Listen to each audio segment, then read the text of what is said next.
एक नया दुश्मन मिला, जिन्हें टाइटंस कहा जाता है, जो कि बहुत बड़े बड़े मॉन्स्टर्स थे। इन टाइटंस का फूड है इंसान, और इन टाइटंस ने इंसानों को लगभग खत्म कर दिया था। और इनसे बचने के लिए इंसानों ने 3 बड़ी बड़ी वॉल्स क्रिएट कर दी। सबसे बाहर की वॉल का नाम वॉल मारिया है, बीच की दीवार का नाम रोज, और सबसे अंदर की दीवार का नाम वॉल सीना है। और जो भी इंसान बच गए थे वो सभी लोग इन्हीं दीवारों के अंदर रहते हैं। कहानी शुरू होती है हमारे मेन कैरेक्टर एरन से, जो कि एक पेड़ की छांव में सो रहा होता है और एक बहुत ही डरावना सा सपना देखकर जाग जाता है। एरन अपने होम टाउन शिगानशिना में रहता है। शिगानशिना वॉल के बाहर की 4 डिस्ट्रिक्ट्स में से एक है, जो कि लगभग 50 मीटर ऊंची वॉल से घिरी हुई है। इस वॉल को बनाया गया है टाइटंस से बचने के लिए। अपनी आंखें खोलते ही वो अपने सामने मिकासा को देखता है, जो कि एरन की बहुत ही क्लोज फ्रेंड होती है। एक हादसे में उसके मॉम और डैड की डेथ के बाद वो एरन के परिवार के साथ ही रहती है। अब वो दोनों अपने घर की तरफ जाने लगते हैं और चलते चलते मिस्टर हेनिस, जो कि एक सोल्जर होता है, ये बंदा मिकासा और एरन का काफी अच्छा फ्रेंड भी होता है। एरन नोटिस करता है कि मिस्टर हेनिस से शराब की बदबू आ रही है और वो चिल्लाते हुए उसे कहता है, अब फिर से शराब पी रहे हो ड्यूटी पे? मिस्टर हेनिस उसे कहता है, हमें दीवार पर नजर रखनी होती है बच्चे, और यहाँ पूरा दिन रहकर हमें भूख प्यास तो लगनी ही है, तो दारू पी के ही मस्त एकदम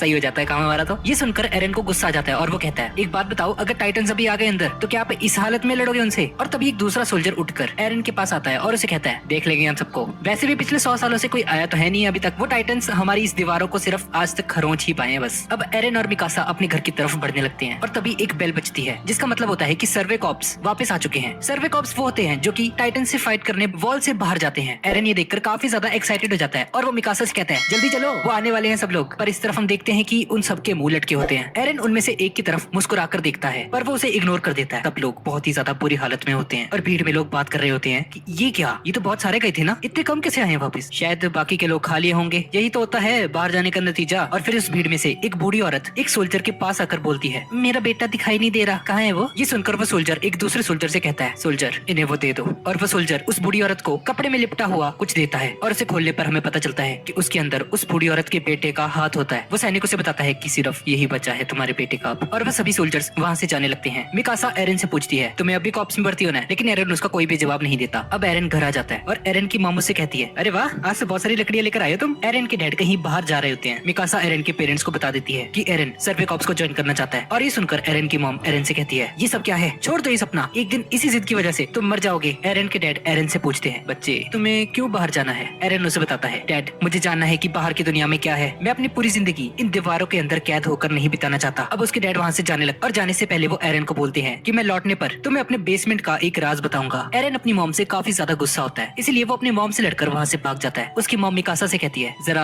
ख्याल रखना इसका, नादान है ये बालक थोड़ा भी। इसके बाद हम देखते हैं कि एरन के एक दोस्त को कुछ लोग पीट रहे होते हैं और अपने दोस्त को बचाने के लिए एरन वहाँ पर पहुंच जाता है। ये देखकर वो लोग कहते हैं, आजा आजा बेटे, तू भी आजा। और तभी उसके पीछे मिकासा को देखकर वो सभी लोग वहाँ से भाग जाते हैं और एरन को लगता है कि उसे देखकर वो लोग वहाँ से भागे थे। मतलब कितना ही नादान है ये लड़का। दरअसल इस लड़के का नाम आर्मिन होता है, जो कि एरन का बेस्ट फ्रेंड है। एरन आर्मिन से पूछता है कि वो लोग क्यों तुम्हें मार रहे थे, और तुम्हें पता है मिकासा ने सबको बता दिया घर पे कि मुझे सर्वे कॉप्स में भर्ती होना है। एरन आर्मिन से बात कर रहा होता है कि तभी एक जोरदार धमाका होता है। वहाँ पर सभी लोग दीवार के पास पहुँचते हैं और एरन कुछ ऐसा देखता है जिसे देखकर उसकी आंखें फटी की फटी रह जाती हैं, क्योंकि उन सभी लोगों को उस दीवार के ऊपर बहुत बड़ा सा हाथ दिख रहा था। और आर्मिन कहता है, ये नामुमकिन है, ये दीवार तो 50 मीटर ऊंची है। और तभी हमें एक बहुत बड़ा सा टाइटन दिखाई देता है। इस टाइटन का नाम कोलोसल टाइटन है, जो कि 60 मीटर्स का होता है, और ये जो दीवार होती है वो 50 मीटर्स की होती है। और वो अपनी पूरी ताकत से उस दीवार के एक कोने को तोड़ देता है और उस दीवार के टूटने से सभी के सभी टाइटन्स अंदर आने लगते हैं। सब लोग डर के मारे इधर उधर भागने लगते हैं और फिर एरन भागकर अपनी मॉम के पास जाने लगता है। मिकासा भी उसके साथ होती है और अपने घर जाकर वो देखता है कि उसका घर पूरी तरह से डिस्ट्रॉय हो चुका है और उसकी मॉम घर के नीचे दबी हुई है। वो दोनों उस घर को उठाने की कोशिश करते हैं ताकि अपनी मॉम को बाहर निकाल सके, लेकिन वो दोनों मिलकर भी उसे नहीं उठा पाते। और तभी एक टाइटन वहाँ पर आने लगती है। ये देखकर एरन की मॉम उससे कहती है, टाइटन्स आ रहे हैं, यहाँ से जल्दी निकलो एरन। पर एरन अपनी मॉम से कहता है, मैं आपको बिना लिए यहाँ से नहीं जाऊंगा। लेकिन उसकी मॉम से कहती है, मेरे पैर कुचल चुके हैं, अगर मैं यहाँ से बाहर आ भी गई तो मैं भाग नहीं पाऊंगी। एरन उसे कहते हैं, आप चिंता मत कीजिए, मैं आपको उठाकर भागूंगा। और फिर उसकी मॉम उसे चिल्लाकर कहती है, तुम कभी मेरी बात मानते क्यों नहीं हो? मैंने कहा ना यहाँ से जाओ, कम से कम मेरी आखिरी बात तो मान लो। अगर इसी वक्त तुम यहाँ से नहीं गए तो हम तीनों के तीनों मारे जाएंगे। और तभी हेनिस वहाँ पर आ जाता है और एरन की मॉम से कहती है, हेनिस शुक्र है तुम यहाँ पर आ गए, जल्दी से एरन और मिकासा को लेकर यहाँ से भाग जाओ। लेकिन ये सुनकर हेनिस कहता है, कार्ला मैं इतना गिरा हुआ भी नहीं हूँ, मैं उस टाइटन को मारकर तुम तीनों को बचाऊंगा। और हेनिस उस टाइटन को मारने के लिए उस टाइटन की तरफ बढ़ने लगता है, लेकिन उस टाइटन के सामने जाते ही हेनिस फ्रीज हो जाता है। उस टाइटन को अपने सामने खड़ा हुआ देखकर हेनिस कांपने लग जाता है और वो वापस आकर एरन और मिकासा को लेकर वहाँ से भागने लगता है। और कार्ला उसे शुक्रिया कहती है। एरन चिल्लाकर कहता रहता है, क्या कर रहे हो तुम? मॉम है वहाँ पर, मुझे छोड़ो। एरन आखिरी बार अपनी मॉम को देखता है और रोते हुए अंदर ही अंदर उसकी मॉम कहती है, प्लीज प्लीज मुझे छोड़कर मत जाओ।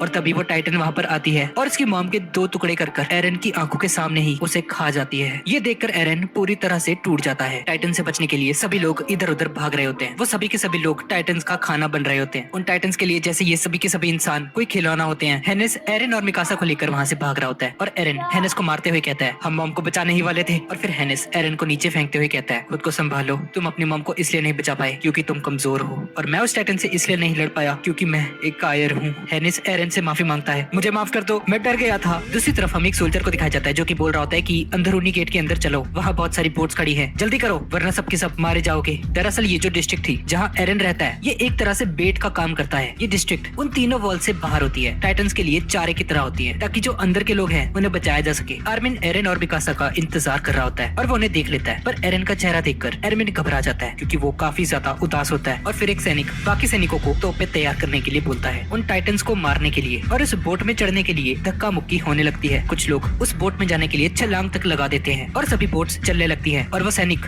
वॉल मारिया का गेट भी बंद करने लगते हैं। हेनिस एक सोल्जर को कहता है इस गेट को अभी मत बंद करो, अभी भी काफी लोग अंदर फंसे हुए हैं। पर वो सोल्जर हेनिस से कहता है कि अगर वो टाइटन्स इस गेट के अंदर आ गए तो अंदर भी एक दूसरा कब्रिस्तान बन जाएगा। और तभी 2 सैनिक भागते हुए वहाँ पर आते हैं और कहते हैं जल्दी से गेट बंद कर दो, बहुत सारे टाइटन्स आ रहे हैं। और वो सोल्जर गेट को बंद करने लगता है, लेकिन तभी हम देखते हैं कि वहाँ एक बहुत ही अलग सा टाइटन आ जाता है और ये था आर्मर्ड टाइटन। उस टाइटन को देखकर सभी के सभी सोल्जर्स घबरा जाते हैं और फिर वो टाइटन दौड़ते हुए गेट की तरफ बढ़ने लगता है उसे तोड़ने के लिए। वो सभी सोल्जर्स उस पर तोप से हमला करते हैं उसे रोकने के लिए, लेकिन उन तोप के गोलों का उस पर कोई भी असर नहीं होता और वो टाइटन उस गेट को एक जोरदार टक्कर मारकर तोड़ देता है। दूसरी तरफ वॉलरोस के एक डिस्ट्रिक्ट में कुछ हाई अथॉरिटी सीनियर्स आपस में बात कर रहे होते हैं कि ये क्या हो गया, पिछले 100 सालों से तो ऐसा कुछ नहीं हुआ, अब ये टाइटन्स कैसे अंदर आने लग गए, हमें इसके बारे में कुछ नहीं पता। लेकिन सच तो यही है, अभी तक 500 लोग अंदर की वॉल्स में आ चुके हैं। और तभी एक सोल्जर आकर उन्हें बताता है कि वो लोग वॉल मारिया को भी तोड़ चुके हैं और वो टाइटन्स बहुत तेजी से अंदर घुस रहे हैं। इसके बाद हमें एरन को दिखाया जाता है जो कि बहुत ही ज्यादा दुखी होता है और फिर वो बहुत ही ज्यादा गुस्से में कहता है मैं एक भी टाइटन को नहीं छोड़ूंगा, उन सबको मार दूंगा।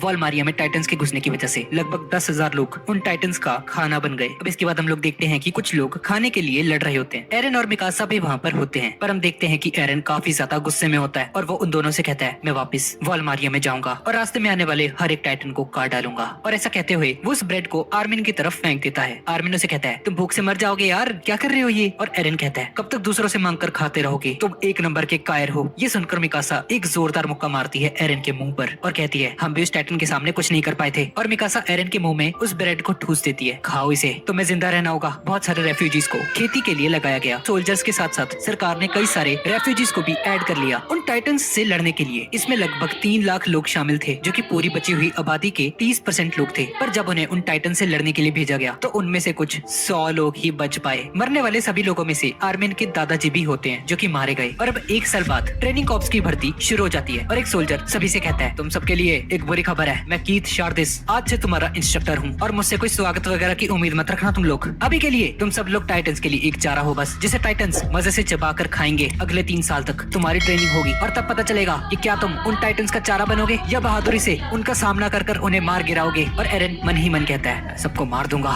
इसमें मैं अपनी पूरी जान लगा दूंगा, मैं किसी भी टाइटन को नहीं छोड़ूंगा। वो सोल्जर आर्मिन से पूछता है ओए तुम कौन हो। आर्मिन उसे अपनी इंट्रोडक्शन देता है, सर मेरा नाम आर्मिन है और मैं शिगंशिला डिस्ट्रिक्ट से आया हूँ। ये सुनकर वो सोल्जर उसे कहता है ये कैसा नाम है भाई, क्या ये नाम तुम्हारे पिताजी ने रखा है। आर्मिन कहता है नहीं, ये मेरे दादाजी ने रखा था। क्या कर रहे हो यहाँ पे ये बताओ मुझे। आर्मिन कहता है उन सभी टाइटन्स को खत्म करने सर। और ये सुनकर वो सोल्जर उसे कहता है अरे वाह बहुत बढ़िया, उन टाइटन्स के लिए बढ़िया खाना रहोगे तुम। और ऐसे ही वो सोल्जर उन सभी लोगों से उनका इंट्रोडक्शन लेने लगता है और एक सोल्जर नोटिस करता है कि वो इंस्ट्रक्टर एक लड़की से बिना कुछ पूछे ही वहाँ से चला गया। वो अपने साथ खड़े उस सोल्जर से पूछता है कि ऐसा क्यों हुआ, भाई दे रहा है। अब वो सैनिक एक दूसरे लड़के से पूछता है हाँ भी कौन हो तुम, यहाँ क्यों आए। और वो लड़का अपना इंट्रोडक्शन देता है और कहता है मैं जिन क्रिस्टीन हूँ सर, प्रोस डिस्ट्रिक्ट से। और वो सोल्जर अपने सिर से उसके सिर को टक्कर मार देता है जिससे वो दर्द के मारे जमीन में गिर जाता है और उसे कहता है बस इतने में निकल गई तुम्हारी हवा, तू होगा मिलिट्री ब्रिगेड में भर्ती है। अब एक दूसरे लड़के से पूछता है हाँ भाई तू कौन है। वो लड़का उसे कहता है मैं मार्को हूँ सर, वर्ल्ड रोज के साउदर्न डिस्ट्रिक्ट के एक छोटे से विलेज से। उस सोल्जर की नजर एक लड़की पर पड़ती है। वो सोल्जर उस लड़की के पास जाता है और उससे चिल्लाकर उसे कहता है ओए तू कौन है। वो लड़की उसे बताती है मैं शाशा हूँ सर। अच्छा तो ये तुम्हारे राइट हैंड में क्या है। वो लड़की बोलती है एक उबला आलू सर। और अब वो लड़की उस आलू का एक छोटा सा टुकड़ा उस सोल्जर को देते हुए कहती है। इसके बाद हम देखते हैं कि वो लड़की भाग रही होती है और फिर एरन और कुछ लोग आपस में बात करने लगते हैं अरे ये तो वही है ना आलू वाली, ये भी भाग रही है, अब तो 5 घंटे हो चुके हैं। तभी उनमें से एक लड़का एरन से पूछता है अरे हाँ मुझे याद आया तुमसे तो उन्होंने कोई सवाल ही नहीं किया। एरन उसे कहता है मैं और आर्मिन शिगंशिना डिस्ट्रिक्ट से हैं। ये सुनकर कोनी हैरान होकर कहता है, ओह अच्छा, इसीलिए तुमसे कुछ नहीं पूछा उन्होंने, क्योंकि उस दिन तुम वहाँ पे थे। और अब डिनर के टाइम वो सभी लोग एरन से उस दिन के बारे में पूछने लगते हैं जिस दिन टाइटंस ने उन सभी पर हमला किया था। क्या वो कोलोसल टाइटन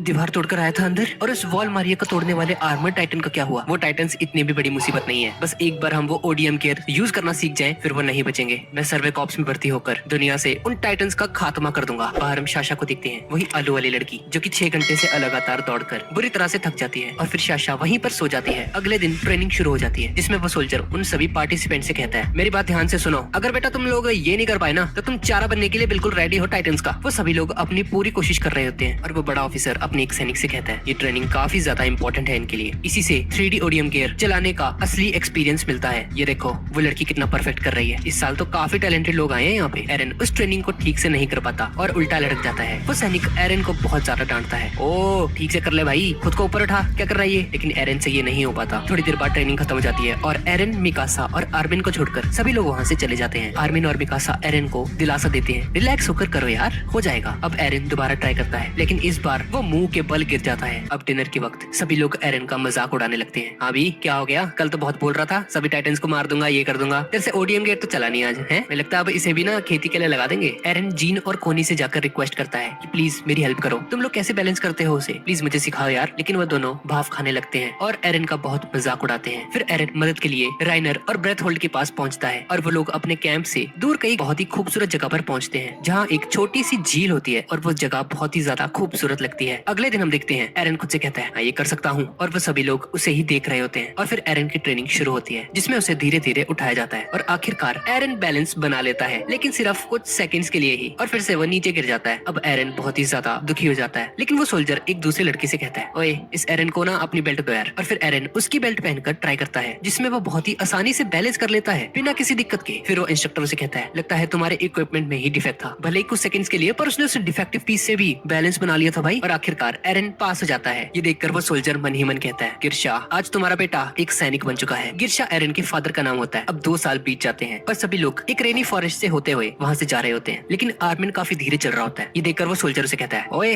जल्दी चलो थोड़ा, अभी तो टेस्ट है बेटा, असली में भी ऐसे करोगे तुम? टाइटन से निकल लिया होता तुम्हें अभी तक। वो बैग इतना भारी होता है कि आर्मिन उसका वजन सहन नहीं कर पा रहा होता। तभी राइनर आकर आर्मिन से उसका बैग ले लेता है और उसे कहता है, ऐसे तो तुम्हें ये पार कर देंगे, आज की ट्रेनिंग ग्रेड में जुड़ने वाली है। आर्मिन उसे कहता है, अच्छा पर अगर तुम मेरी मदद करोगे तो तुम्हारे ग्रेड्स कम हो जाएंगे यार। राइनर कहता है, किसी को पता मत चलने देना। लेकिन उस सोल्जर को ये पता चल जाता है और फिर आर्मिन अपने मन में सोचता है, मैं कितना यूजलेस हूँ यार, मैं इस पर एक बोझ बन रहा हूँ। और अब आर्मिन राइनर से अपना बैग वापस लेकर आगे की तरफ बढ़ने लगता है। दूसरी तरफ हम एरन को देखते हैं जो कि टाइटंस को मारने की ट्रेनिंग कर रहा होता है और उसके साथ साथ मिकासा और कुछ बाकी लोग भी होते हैं वहाँ पर। इसके बाद उन लोगों को हैंड टू हैंड कॉम्बैट की प्रैक्टिस दी जाती है। वो टाइटंस तो इतने बड़े हैं तो ये हैंड टू हैंड कॉम्बैट का क्या मतलब है? ये सुनकर राइनर कहता है, चाहे सामने कोई भी दुश्मन हो, हमें हर तरह के ओपोनेंट से लड़ने के लिए तैयार रहना चाहिए। फिर राइनर एरन को उसके पास लेकर जाता है और एनी एरन के साथ हैंड टू हैंड कॉम्बैट करने लग जाती है जिसमें वो एरन को काफी आसानी से हरा देती है। फिर एनी राइनर से कहती है, हाँ भी चलो अब तुम्हारी बारी है। राइनर कहता है, नहीं नहीं नहीं नहीं मैं नहीं कर रहा भाई, और एनी उसे भी जमीन पर पटक देती है। अब कुछ दिनों बाद वो सभी के सभी ट्रेनीज ग्रेजुएट हो जाते हैं और एक सीनियर ऑफिसर उन सभी से कहता है, आज से तुम सभी ग्रेजुएट्स के पास 3 ऑप्शंस हैं। अब जिस भी आदमी को सोल्जर बनना होता है उसे 3 सालों तक मिलिट्री ट्रेनिंग को कंप्लीट करना होता है और 3 सालों बाद इन्हें एक डिसीजन लेना होता है कि इन्हें कौन सी मिलिट्री ब्रांच को ज्वाइन करना है। यहाँ पर 3 ब्रांचेस है। पहली है द रॉयल गार्ड जिनका काम है राजा को प्रोटेक्ट करना। दूसरी है गैरिसन रेजिमेंट जिनका काम है वॉल्स के अंदर शांति बनाए रखना और सभी लोगों को प्रोटेक्ट करके रखना। तीसरी है स्काउट्स रेजिमेंट जिसमें सबसे काबिल और बहादुर सोल्जर्स होते हैं और इनका काम होता है वॉल्स के बाहर जाकर टाइटंस पर अटैक करके उनके बारे में इंफॉर्मेशन लेना। ये वाला रेजिमेंट टाइटन से सीधा टक्कर लेता है, इसीलिए सबसे ज्यादा मौतें भी इसी रेजिमेंट में होती है। हालांकि ये तीसरा ऑप्शन सिर्फ टॉप 10 के ट्रेनीज ही चूज कर सकते हैं। उन सभी के लिए एक फेयरवेल पार्टी को ऑर्गेनाइज किया जाता है और एक लड़का एरन से पूछता है, क्या तुम सच में सर्वे कॉर्प्स में जाना चाहते हो? फिर एरन उसे कहता है, हाँ मैंने पहले ही तय कर लिया था कि मैं सर्वे कॉर्प्स में जाकर उन टाइटंस का खात्मा करूंगा। मैंने इतनी ट्रेनिंग उस अंदर वाली वॉल में रहने के लिए नहीं की थी। वो लड़का उसे कहता है, तुम बेवकूफ एक नंबर के, इंसानियत टाइटन से कभी नहीं जीत पाएगी। और फिर सभी एरन की ओर देखने लगते हैं। एरन कहता है, माना कि हम इंसान उन टाइटन से कभी नहीं जीत पाएंगे, लेकिन अपनी हर हार से हम उन टाइटंस के बारे में और भी ज्यादा जानकारी इकट्ठा करेंगे। क्या तुम लोग उन थाउजेंड्स ऑफ डेथ जो हुई हैं पिछले 5-6 सालों में उन सभी को वेस्ट करना चाहते हो और चुपचाप इंतजार करते रहोगे कब वो टाइटंस अंदर वाली वॉल में आए और हम सबको खा जाएं? और ये सब बोलकर एरन वहाँ से चला जाता है। अगले दिन सर्वे कॉर्प्स की मेन फोर्स दीवारों के बाहर जाने लगती है। एरन और उसके दोस्त भी उनको देख रहे होते हैं। तभी हेनिस वहाँ पर आकर उसे कहता है, अरे एरन सुना है तुम ग्रेजुएट हो गए हो? एरन कहता है, यस सर, और आप भी तो कैप्टन बन चुके हो।